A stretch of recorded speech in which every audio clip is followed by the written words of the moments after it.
بسم اللہ الرحمن الرحیم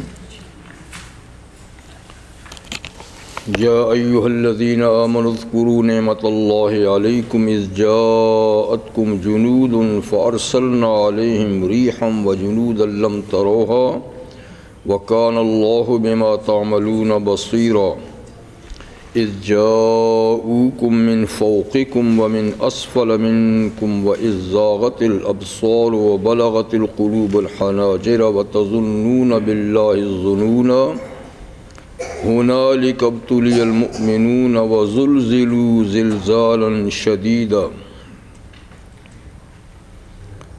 وَإِذْ يَقُولُ الْمُنَافِقُونَ وَالَّذِينَ فِي قُلُوبِهِم مَّرَضٌ مَّا وَعَدَنَا اللَّهُ وَرَسُولُهُ إِلَّا غُرُورًا صدق اللہ العظیم۔ سورۃ الاحزاب کی آیہ نمبر 9 سے آیہ نمبر 12 تک آیات میں نے آپ کے سامنے اس وقت تلاوت کی۔ ان آیات مبارکہ سے پہلے نبی کریم صلی اللہ علیہ وآلہ وسلم کی امتیوں کے ساتھ تعلق اور آپ کی ازواج مطہرات کے حقوق اور ان کا مقام اور میراث کے سلسلے میں ایک عارضی حکم، اس کی تنسیخ اور مستقل حکم کا اجرا، اس کے علاوہ وصیت کا حکم، تو یہ چیزیں بیان ہوئیں۔ اس کے بعد انبیاء کرام سے ایک خصوصی میثاق جو اللہ تعالیٰ نے لیا تھا کہ ہر نبی اپنے سے بعد میں آنے والے نبی پر ایمان بھی لائے گا اور ان کی نصرت اور مدد بھی کرے گا، اور اسی طریقے سے جناب خاتم الانبیاء صلی اللہ علیہ وآلہ وسلم پر بھی سب ایمان لائیں گے اور ان کی نصرت بھی کریں گے۔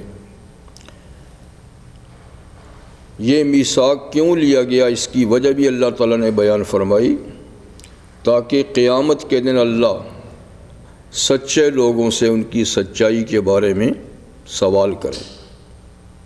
انبیاء کرام سے بھی سوال ہوگا کہ انہوں نے میثاق کی پابندی کی، اور میثاق میں یہ بھی تھا کہ وہ اللہ کا پیغام امتوں کو پہنچائیں گے، اور امتیوں سے بھی پوچھا جائے گا کہ ان تک پیغام پہنچا، انہوں نے ان کو قبول کیا۔ تو بہرحال سچے لوگ انبیاء بھی ہیں اور سچے ان کے وہ امتی بھی ہیں جنہوں نے ان کی تصدیق کی، ایمان لایا، تو اللہ تعالیٰ ان کو اجر و ثواب عنایت فرمائیں گے، اور جنہوں نے تصدیق نہیں کی، تکذیب کی، تو وہ اپنے مقام تک پہنچیں گے۔ تو اس سلسلے میں 5 انبیاء کرام کا نام بھی اللہ تعالیٰ نے لیا، جن میں سر فہرست نبی کریم صلی اللہ علیہ وسلم، پھر نوح علیہ السلام، ابراہیم، موسیٰ اور عیسیٰ علیہ السلام، اور باقی انبیاء کرام کا اجمالی ذکر ہے۔ آج جو میں نے آیات تلاوت کی ہیں یہ جنگ احزاب کے سلسلے میں ہیں، جس کے نام سے یہ سورہ احزاب کہلاتی ہے۔ چونکہ اس جنگ میں بھی سچے اور جھوٹوں کا امتیاز ہوا، کھرے اور کھوٹوں کی پہچان ہوئی، مخلص مومن اور منافق الگ الگ ہوئے۔ تو جیسے قیامت کے دن حق اور باطل میں امتیاز ہوگا، کھرے کھوٹوں کو اللہ الگ کر دے گا، تو دنیا میں بھی ایسے مواقع آتے ہیں کہ جہاں کھرے کھوٹے بالکل الگ ہو جاتے ہیں۔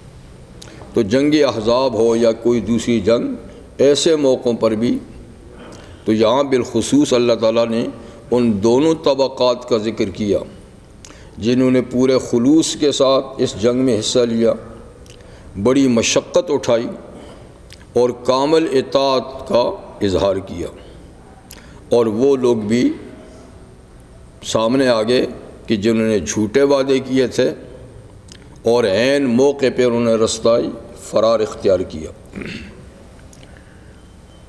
فرماتے ہیں کہ یا ایھا الذین آمنوا اذکروا نعمت اللہ، اے ایمان والو اللہ کی نعمت کو یاد کرو، علیکم، جو اللہ کی نعمت تم پر ہوئی۔ یوں تو بارہا اللہ تعالیٰ کی نعمتیں ہوئیں، لیکن خاص طور پہ اس موقع پر جس نعمت کا ذکر ہے وہ یہ کہ اذ جاءتکم جنود، جب دشمنان اسلام کے فوجیں، ان کے لشکر تم پر چڑھائی کر کے آئے، تمہیں نیست و نابود کرنے کے لیے، صفحہ ہستی سے مٹانے کے لیے عرب کے تمام قبائل اکٹھے ہو کر آئے، اور اسباب کی حد میں دیکھیں تو ان کا مقابلہ مشکل تھا، نامساعد حالات تھے، لیکن اس کے باوجود فرمایا کہ ہم نے تمہاری ایسی غیبی مدد کی کہ ان کو منہ کی کھانی پڑی، وہ ناکام اور نامراد ہو کر گئے۔ تو ان کی ناکامی کے جو اسباب ہوئے اس میں ایک سبب یہ تھا کہ فَأَرْسَلْنَا عَلَيْهِمْ رِيحًا، ہم نے ان پر تیز اور تند ہوائیں چلائیں، وَجُنُودًا لَمْ تَرَوْهَا، اور ہم نے اپنی طرف سے ایسی فوج بھی بھیجی جس کو تم نہیں دیکھ رہے تھے، یعنی فرشتوں کی فوج جو تم نہیں دیکھ رہے تھے، لیکن ہم نے فوج بھیجی باقاعدہ، اور یہ کہ ہم نے تیز ہواؤں کے جھکڑ چلائے جس کا سامنا یہ نہیں کر سکے، اور یہ بے نیل و مرام وہاں سے بھاگے، اور اس طرح انہیں شکست فاش ہوئی اور اللہ تعالیٰ نے تمہارا تحفظ کیا۔ وَقَالَ اللَّهُ بِمَا تَعْمَلُونَ بَصِيرًا، اللہ تعالیٰ جو بھی تم عمل کرتے ہو اس کو دیکھتا ہے۔ تو اللہ تعالیٰ کے دیکھنے کا مطلب یہ نہیں کہ صرف دیکھتا ہے، یعنی وہ تمہارے اعمال کا پورا محاسبہ کرے گا اور ہر عمل پر پورا بدلہ دے گا۔ جنگ احزاب کا کچھ نقشہ ایسا تھا، پریشانی کا کچھ عالم ایسا تھا کہ اذ جاؤکم من فوقکم ومن اسفل منکم، جب یہ دشمن کی فوجیں تمہارے اوپر کی طرف سے بھی آئیں، بالائے مدینہ کی طرف سے، ومن اسفل منکم، اور نیچے کی طرف سے زیریں مدینہ کی طرف سے، تو دو جانبوں سے فوجوں نے یلغار کی تم پر، اوپر کے علاقے سے بھی آئے، نیچے کے علاقے سے بھی آئے، اور اتنی کثیر تعداد میں آئے کہ وَإِذْ زَاغَتِ الْأَبْصَارُ، کہ آنکھیں پھٹی کی پھٹی رہ گئیں پریشانی میں کہ یا اللہ ان کا مقابلہ کیسے کیا جائے گا، اگر یہ لشکر شہر میں داخل ہو گیا اودھم مچا دے گا، جی تو آنکھیں پھٹی کی پھٹی رہ گئیں۔ وَبَلَغَتِ الْقُلُوبُ الْحَنَاجِرَ، اور دل اچھل کر گلوں تک آنے لگے، اس قدر پریشانی کا عالم تھا۔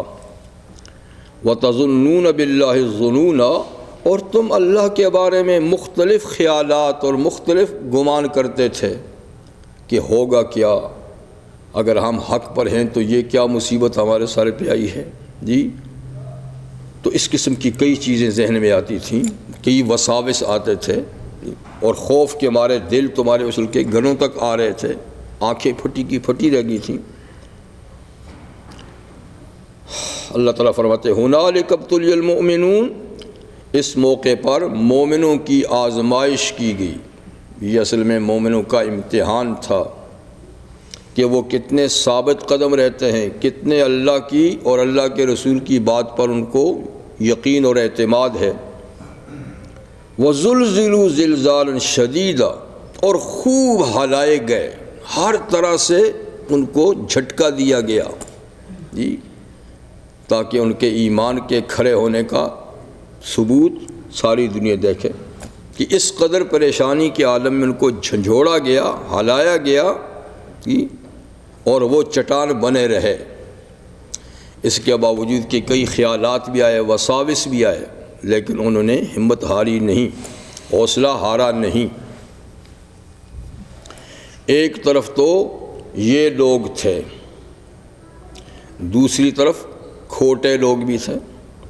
وَإِذْ يَقُولُ الْمُنَافِقُونَ وَالَّذِينَ فِي قُلُوبِهِم مَّرَضٌ، اور اس وقت کو یاد کیجئے جب منافق لوگ اور جن کے دلوں میں بیماری یا کمزوری تھی، یعنی کمزور درجے کے لوگ تھے، یا جو بالکل منافق تھے،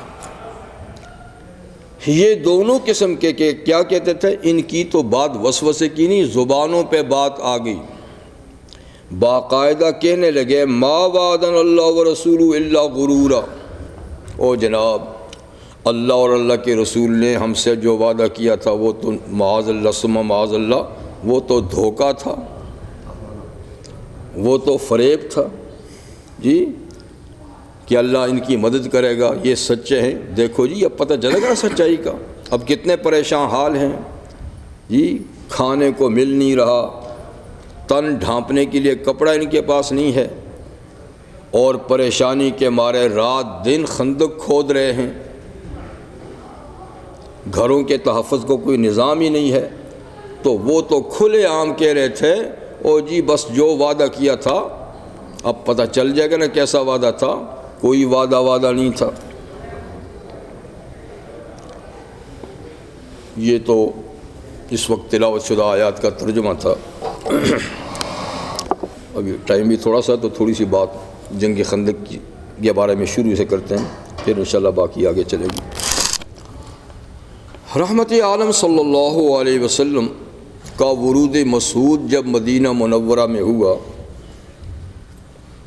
آپ کو معلوم ہے کہ دفعہ یہ بات کہی گئی ہے کہ مدینہ کے باشندے 5 قوموں پر مشتمل تھے، 5 قومیں آباد تھیں، جن میں سے 3 یہودیوں کی قومیں اور 2 غیر یہودی تھے۔ اس وقت وہ مشرک تھے، ایک قبیلہ اوس، ایک قبیلہ خزرج، یہ تو مشرکین کے قبائل تھے، اور 3 بنو قریظہ، بنو قینقاع اور بنو نذیر، یہ یہودیوں کے تھے۔ مشرکین کے دونوں قبیلے تو بڑی کثرت کے ساتھ مسلمان ہو گئے، بہت کم لوگ ان میں رہے جو مسلمان نہیں ہوئے، اوس خزرج تقریباً مسلمان ہو گئے۔ البتہ ان میں کچھ لوگ منافق بھی تھے، لیکن بھاری اکثریت سے مسلمان ہوئے۔ البتہ یہودیوں میں اکا دکا لوگ ہی مسلمان ہوئے۔ تو رحمت عالم صلی اللہ علیہ وسلم نے شہر کے امن کے لیے، بقائے امن کے لیے وہاں ایک امن کا معاہدہ کیا کہ ہم لوگ ایک شہر میں رہنے والے ہیں، گو اپنا اپنا مسلک اور مذہب ہے، ہر کوئی اپنے اپنے مسلک اور مذہب کے مطابق چلے، لیکن ایک جگہ رہنے کی وجہ سے ہم سب کو ایک دوسرے کے ساتھ تعاون کرنا چاہیے، باہمی امن کے لیے معاہدہ کرنا ہے کہ کوئی قوم ہم پہ حملہ کرے تو ہم مل کے دفاع کریں گے، اور یہ کہ آپس میں لڑائی جھگڑا نہیں ہوگا۔ اس قسم کی کئی دفعات تھیں، اس پر سب نے دستخط کر دیے، لیکن یہودی ایک بدباطن قسم کے لوگ تھے۔ معاہدہ امن تو کر لیا، لیکن اندرون خانہ وہ سازشوں میں سازشوں میں وہ کسی قیمت پہ نہیں برداشت کرتے تھے کہ یہاں مسلمان قدم جمائیں، اسلام پھیلے۔ تو اس لیے سب سے پہلے بدعہدی بنو قینقاع نے کی، تو عہد توڑنے کی وجہ سے، بدعہدی کی وجہ سے ان کو مدینہ سے نکال دیا گیا۔ دوسرے نمبر پر پھر بدعہدی کی بنو نذیر نے، بلکہ انہوں نے حضور صلی اللہ علیہ وسلم کے قتل کی سازش کی۔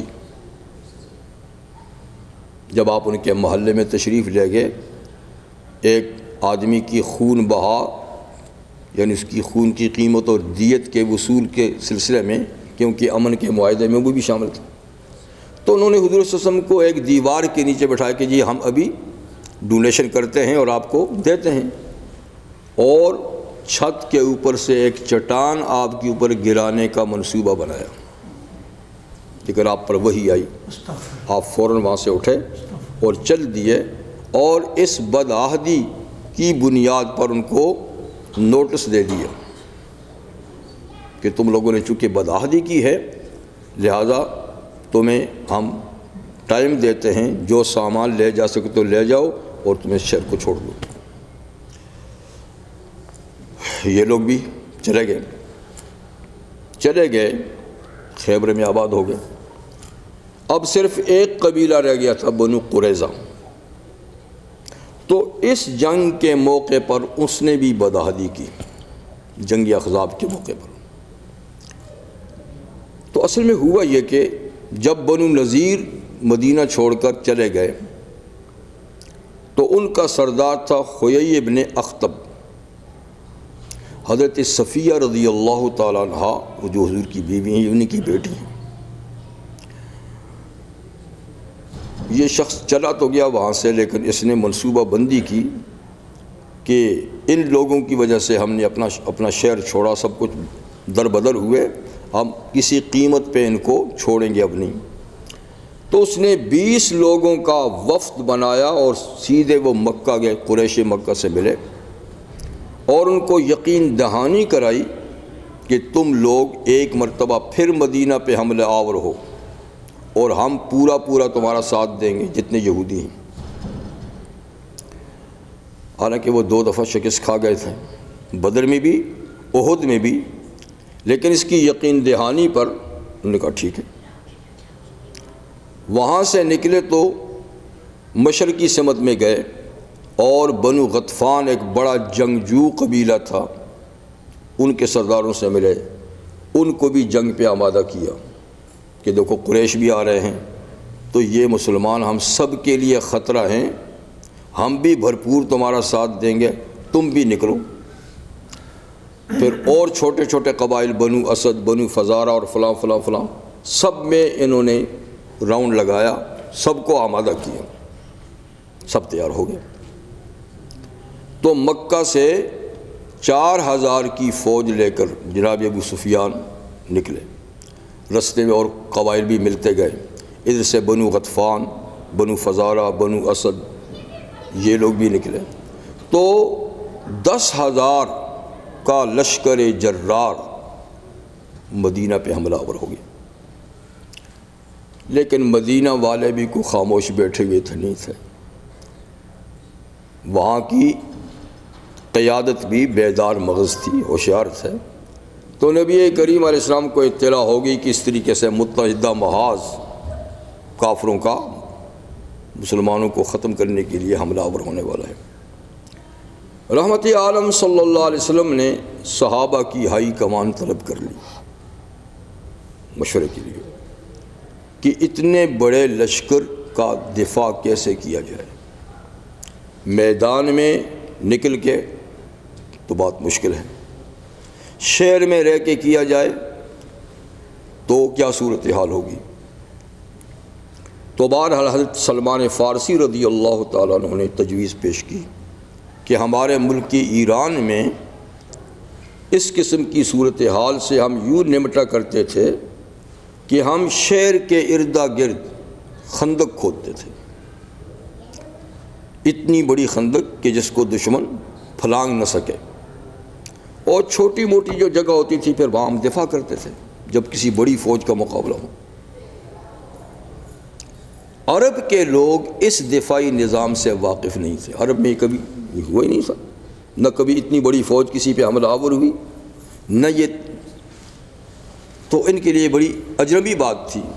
رحمت عالم صلی اللہ علیہ وسلم کو یہ تجویز پسند آئی، آپ نے فرمایا کہ یہ بالکل ٹھیک ہے، کیونکہ ہماری تعداد زیادہ سے زیادہ 3000 لڑنے والے ہیں، تو 10,000 کا مقابلہ 3000 میدان میں، کھلے میدان میں کریں تو بات مشکل ہے، اور یہ تجویز بڑی معقول ہے۔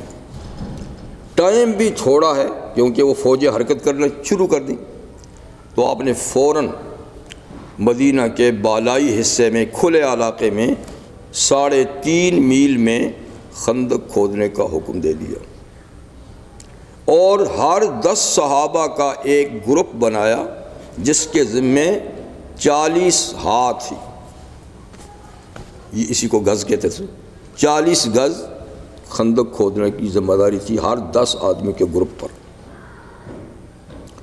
چنانچہ آپ کے ارشاد پہ صحابہ کرام نے دن رات ایک کر کے 6 دنوں میں 3.5 میل خندق کھود دی. اب مدینہ کی زمین کیسی ہے آپ کو پتہ ہی ہے، پتھریلی جی. اور آلات کھدائی کے کیا ہوتے تھے؟ وہ ایک کدال ہوتی تھی. یہ بھی ایک معجزانہ اللہ کی مدد تھی کہ اتنی سخت پتھریلی زمین معمولی ہتھیاروں سے 3.5 میل، اتنی چوڑی اور اتنی گہری کہ جس کو کوئی پھلانگ نہ سکے تیار ہوگی 6 دنوں میں. لیکن بڑی مشقت سے، سخت مشکل دن تھے، سردی بھی بے انتہا اور کھانے پینے کی اشیاء کی بھی انتہائی قلت، بھوک پیاس اور خطرات بھی سر پہ منڈلا رہے ہیں. تو رحمت عالم صلی اللہ علیہ وسلم بنفس نفیس اس کھدائی کے کام میں شریک بھی رہے. یعنی 10 کے ایک گروپ میں آپ بھی تھے، آپ کے ساتھ 9 ساتھی تھے، اور ایک حصہ باقاعدہ آپ کی بھی خود تھے. صحابہ فرماتے ہیں کہ کھدائی کر کے جو مٹی نکالتے تھے تو ان میں حضور صلی اللہ علیہ وسلم بھی باقاعدہ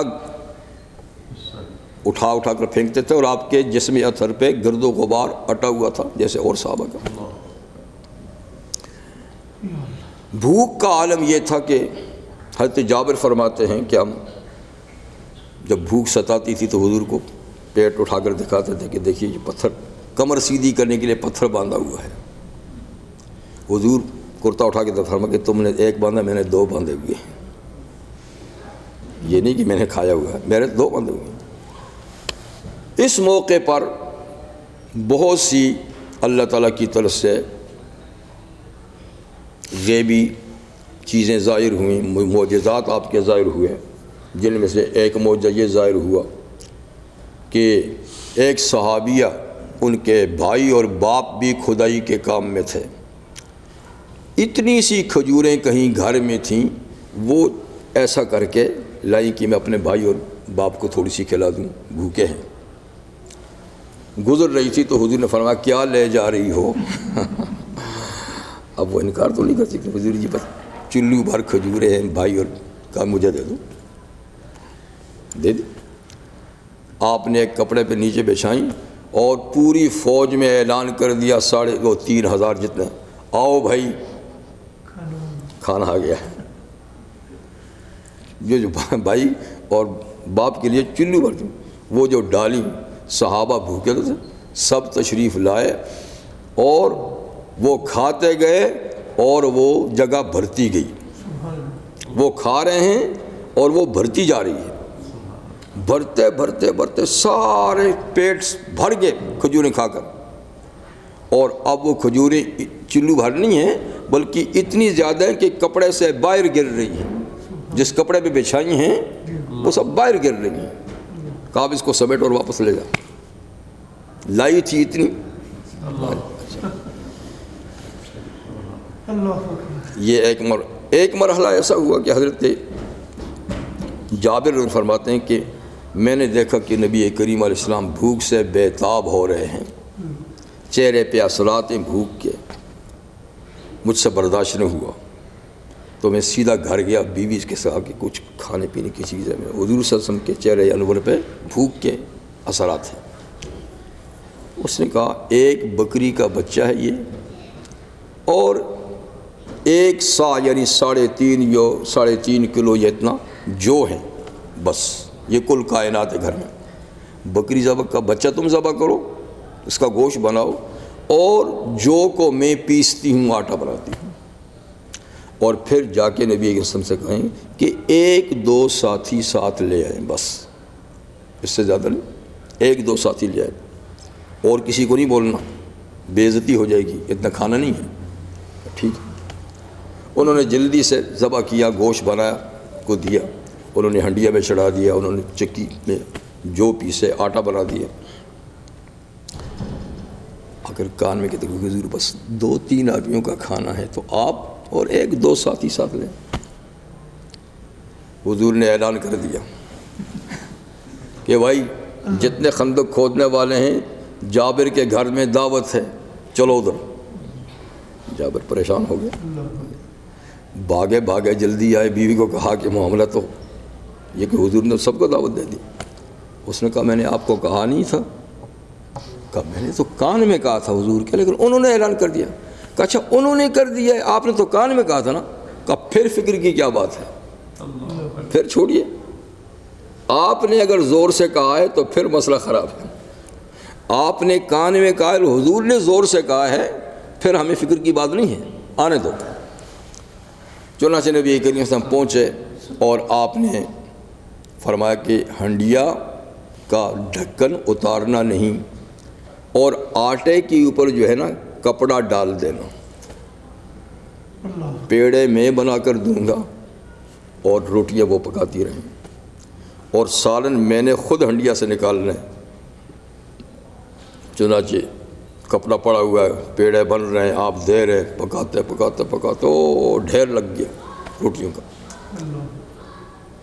صحابہ آئے، آپ نے ہنڈیا سے گوشت اور سالن نکال کے ڈالتے کھلاتے سب فوج نے کھا لیا، پیٹ بھر گیا، آپ نے بھی کھایا، گھر والوں نے بھی کھایا، اور روٹیاں بھی اتنی ہیں، آٹا بھی اتنا ہی ہے، اور ہنڈیا بھی پوری ابل رہی ہے جیسے کہ کچھ بھی کم نہیں ہوا۔